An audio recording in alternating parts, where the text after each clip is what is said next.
All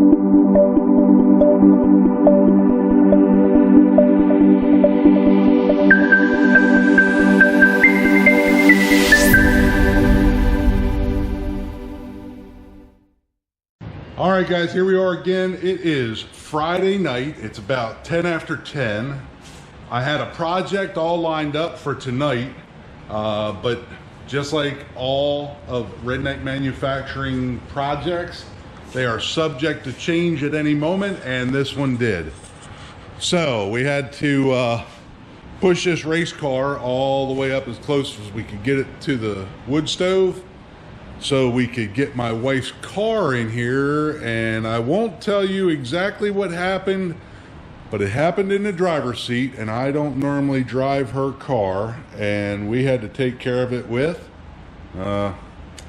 a vacuum cleaner and some stain remover. That's all I'll say about that. But yeah, so that put a hinder on my project. The project was supposed to start out with these two wheels, couple of axles, and some solid material, as well as, oh, my wheels are rolling under the car here, as well as that item right there that I purchased at a yard sale, or at a farm sale, I guess. But yeah, that's gonna be our project. It's Friday night, it's 10 after 10. Tomorrow morning, we're gonna jump right on this, and we'll probably do a hyperlapse. If you guys like these hyperlapses, let me know. You know, I think it's cool that this Hero 7 does those hyperlapses. And basically all you do is you push record, and it makes it 10 times faster in the end. No sound, but that's okay. We find shitty music with no copyrights to put on there with it. But yeah, guys, as you can see, the garage is pretty full tonight. 24 hours later. What's happening, Redneckers? Hey, we ain't gonna start that. Hey guys, what's going on? All right, so it is Saturday. You guys just seen that short clip. The only thing that has changed is the white car has left. The four-wheelers are up by the door to get them out of here. The race car has moved back, and we brought a piece of box tubing to the front.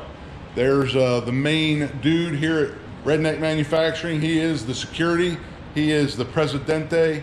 Now we're gonna walk back over here. This stuff is still laying where it was last night. We're getting ready to change all that. We're gonna bring all that stuff over here, fire up the welder, get the cutters going, and we are gonna make a cart to haul firewood logs. Here we go.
So what you just seen was, I cut the nipples, welded them in there, put a handle on it, and I was going to use this as my handle, but I didn't realize that it was all brass.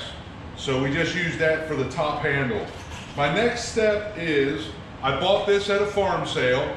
I was hoping to remove this from this and mount it on here so it would slide up and down and go down and dig into the wood. But as I'm getting closer, I can see that this is not going to be long enough for what I need. So I'm still going to use it, but I may have to add a piece of a metal onto it. So that's what you're going to see in the next hyperlapse. You're going to see me remove this and try to rig it onto here so it will slide up and down, as well as rig it so it will be longer, so it will dig into the wood out farther. So here we go, another hyperlapse. And it's typical Redneck. I don't look for perfection, although I try to get close, but functionality is more important to me than looks or, square.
All right, guys, sink or swim. Is it gonna work? Will that thing pick up a 22 inch log, 30 inches in diameter? I sure hope so, because that's what its intention was for. So drilled nipples into it, welded them on the front, welded them through the back, put this piece here on there. You can lift that up, raise it up and down. It's a little tight on there, but we'll work with that. Maybe I'll beat it with a hammer on the backside. That'll push it forward. Got some washers, put a cotter pin. Wheels are on, aired up. We're ready to go. Nice brass handle. Wow, check that out, high-tech Redneck. So yeah, what we should be able to do, we should be able to walk up to a log, stick that underneath of it, tilt it back after we lock it in with this, lock it in, and then tilt that log back and roll it around the backyard over to the splitter, roll it over and put it on the lift. Let's go check it out, see if it works. Sink or swim, here we go.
All right guys, so as you see, it will do a 30-inch log, but it's going to take a little effort to set it back in the cradle. And then when it does come back in the cradle, as you can see, it really rocks my world. So not sure what we can change on the design there, but it's going to work for what I use, like something like that, you know.